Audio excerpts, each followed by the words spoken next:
Hey, good morning. It's Valerie here. I'm going to share a story with you today. If you're catching me on the audio, it's going to be a bit of a different one today. I thought that you might just like to listen in, whether you're driving at the moment or commuting to wherever you're going, to just a story about a dog, a 7-year-old dog. So I've had dogs all my life, not me personally, but I grew up around dogs. My dad has always had a dog in our home, and we've lived across a number of countries. And as an adult, looking back, thinking, how is that even possible that we just had a dog in these different countries that we lived in? But we did. And when you're a kid, you just don't question it. These creatures, they're just part of the fabric of life. My dad, I need to ask him this actually, tended to like bigger dogs, and they were magnificent creatures. And I just always loved the dogs. There are a couple that I was scared of, but most of them I really, really loved. Now, there was a dog that broke my heart because I have this horrible memory of a little dog who we had.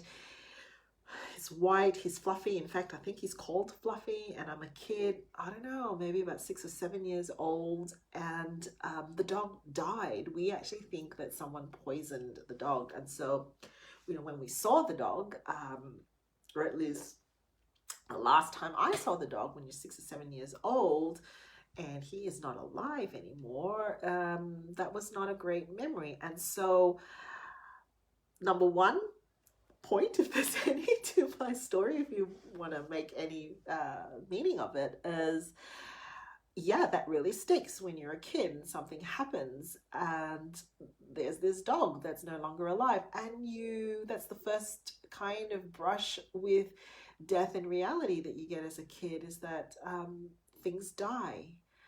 Things that you love, people, creatures that you love die. Nothing is permanent.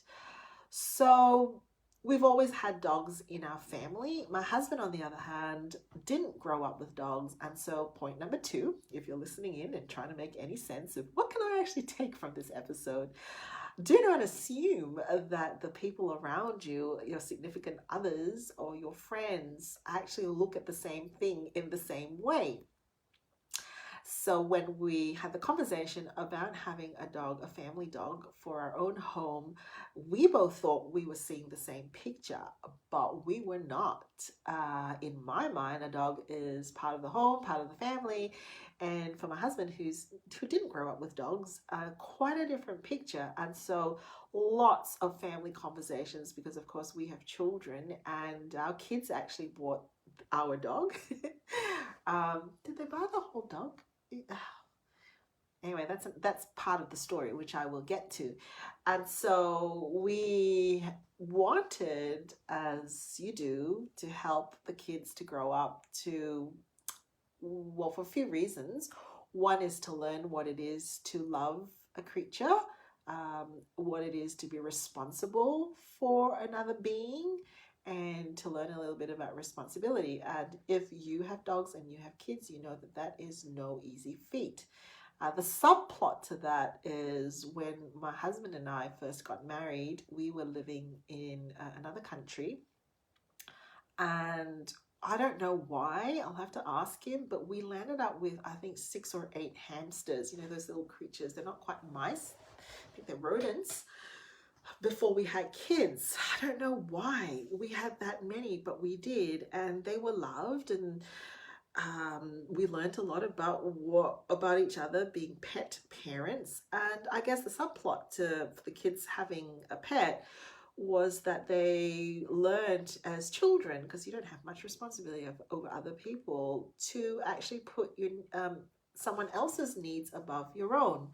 So Teddy needs a walk. Teddy needs to be fed. He needs to be cleaned. He needs to be, brushed and things like that. If we love Teddy, we take care of him. So the reason why we got Teddy was because hubby and I we used to do 5-year plans. We're now having to do 12-year plans. We were in the process of, we've got 2 little kids. Then they were very, very little. Probably one was even a baby, newborn, and we drive to this restaurant, dead tired because our first one didn't sleep, doesn't sleep, still doesn't sleep.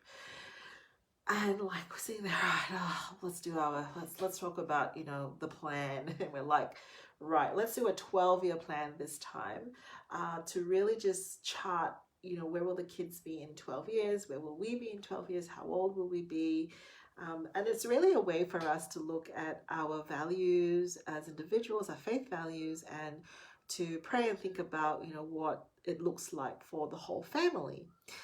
And at that particular dreaming session of visioning, we were tired, we still can see it. We had an exercise book, we had, paper napkins, and we were just throwing some stuff out. And we basically said that, for our son, he's a really sensory orientated, at the time kid, and even now individual, who just loves mess. And when he was at school, he'd get into, well, I wouldn't say he would get into trouble, but I think he was often misunderstood. And so we were like, okay, we're going to need to find a place that he can grow up in, that he can be just messy. So at the time, we were very privileged and very blessed.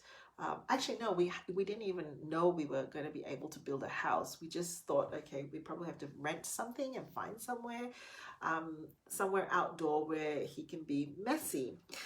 And then it was like, he also loves nature, and he still does. He's finishing high school this year, and it looks like he will work in the environmental sciences. He will study in the environmental sciences. I don't know if he'll work in it, but that's what he's thinking of doing. And he loves animals, right? The one thing, the first time this kid laughed, he must have been 5 or 6 months. The first time he outright laughed was when he was gazing at a poster of puppies, right? We just put him up to that. It was like this little trick, like you put the baby there in front of the puppies, we get a laugh. Put him away, nothing. Put him back in, oh, we get a laugh. Look at that. So he loves animals. He's got a really tender heart, and he just has an affinity with creatures. And so we're like, you know what? That plus the fact that he's quite a sensory orientated kid, it'd be really great if we could get a dog. I'm like, I've had dogs all my life. Okay, let's do this. So we looked for, we've all got asthma. Well, some of us have got asthma, 2 of us, just my son and myself have got asthma, and I'm highly allergic to cats and things like that. So we've got to find a dog that, is great with kids, but also doesn't flare up our allergies. And at that time, the crossbreed of the King Charles Cavalier Spaniel, I believe, and the Poodle, which in Australia is called Cavoodle.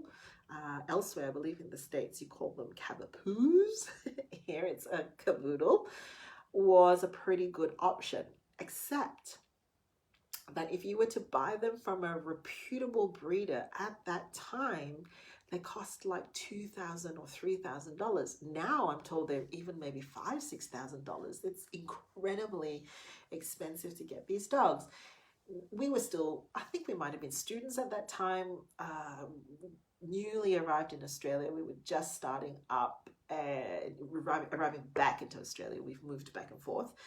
And so it seems like a ridiculous amount of money to pay, besides which we don't have.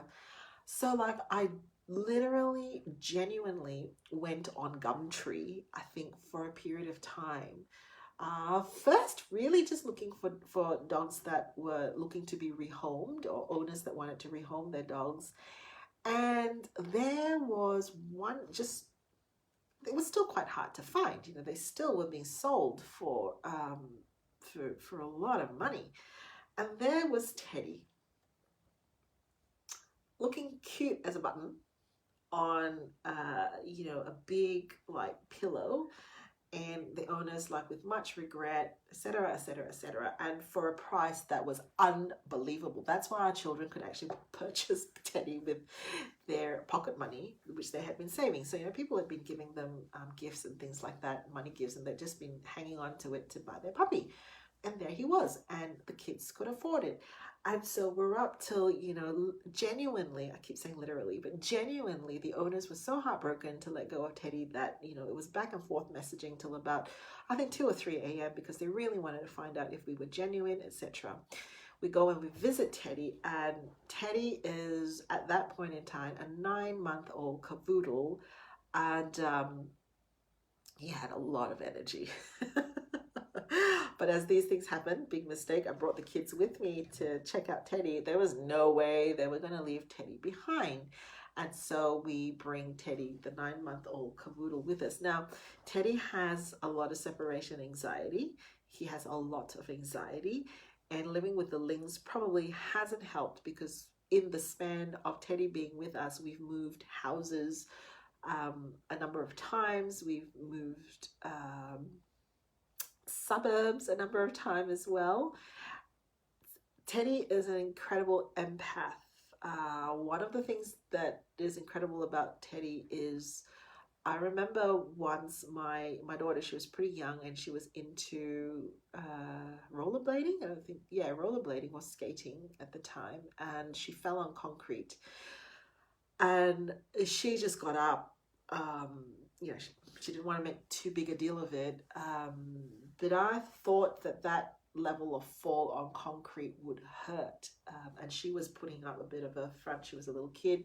Nothing's wrong, but Teddy somehow knew, and he actually went over to her and actually licked the spot, her lower back, where it did actually in fact hurt, and just sat by her. And I kind of looked at it and thought, that's actually something really quite special. And over the years, this little dog, this little puppy's over there, right now sleeping, does have an incredible ability to empathize and pick up human emotions. And Teddy's been with us through some stressful periods in our life, and heartbreak and grief and loss and tears and all of that. And he somehow just knows. I'm actually tearing up just thinking about that, how much he's been such a faithful companion. The reason why I'm sharing this story with you is you may have caught my post down below where I actually wrote a Facebook post while I was sitting in the vet, because Teddy had some, basically he could have died yesterday. And we have clients who tell us that they love their pets, and people make fun of that. And during COVID, I remember actually doing a number of lives that said that, if you're single, if you're living out of home, or if you're trapped somewhere, and you have a pet, or you have a plant, or you have, something that you can cuddle, hang on to that, because there's no shame in that, and it's not ridiculous. And we have had practitioners who have written blogs on, the love of a pet and the grief of losing a pet. And I sometimes think that people can really take that very lightly and put that down as being not a real thing. And yet last night, I can tell you that though I'm not really, I wouldn't consider myself to be, a real pet person, but Teddy is a person to me. He's a loyal, faithful friend and companion who has grown up with our kids and has been their faithful, loyal companion and friend through thick and thin. He never grumbles, he never complains. He's great with little kids. You can do whatever you like with Teddy, and he just takes it. He's so gentle. He's such an admirable creature.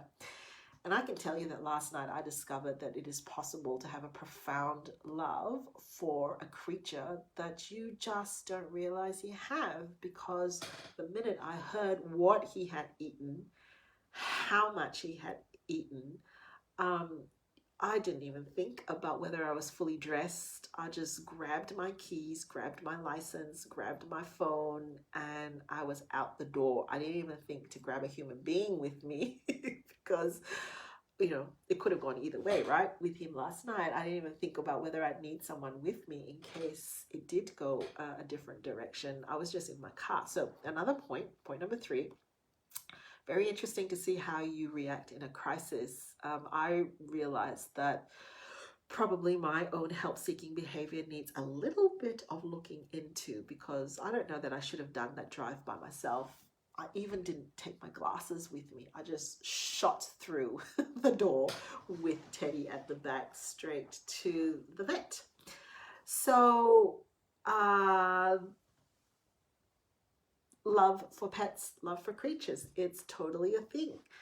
Don't let anybody tell you that it isn't. If you see a child with an animal that they're communicating with, don't minimize that. There's something truly very special in that.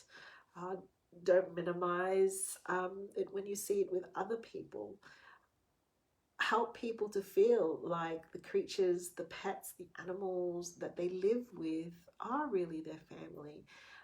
They're God's gifts to us, really put on earth for us to take care of. Something my daughter reminds me of very, very regularly when I get cranky with Teddy, because he often does the most inconvenient things at the most inconvenient times. He's a very clever dog. He can actually open up those click and lock Tupperwares. So one of the things that we've discovered is that he actually knows how to get into things.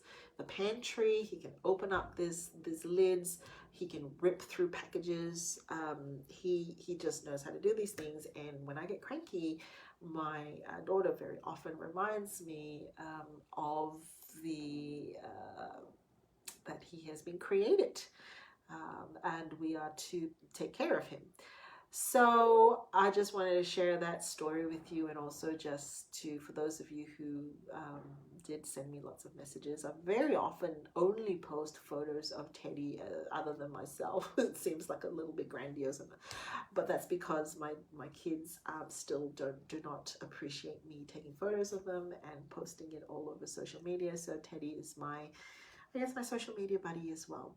He is well, he's resting, he's just sleeping over there, looks perfectly normal, and he probably will try to eat something again, and even if you hide it, he probably will find it, and we will just have to weather through that together.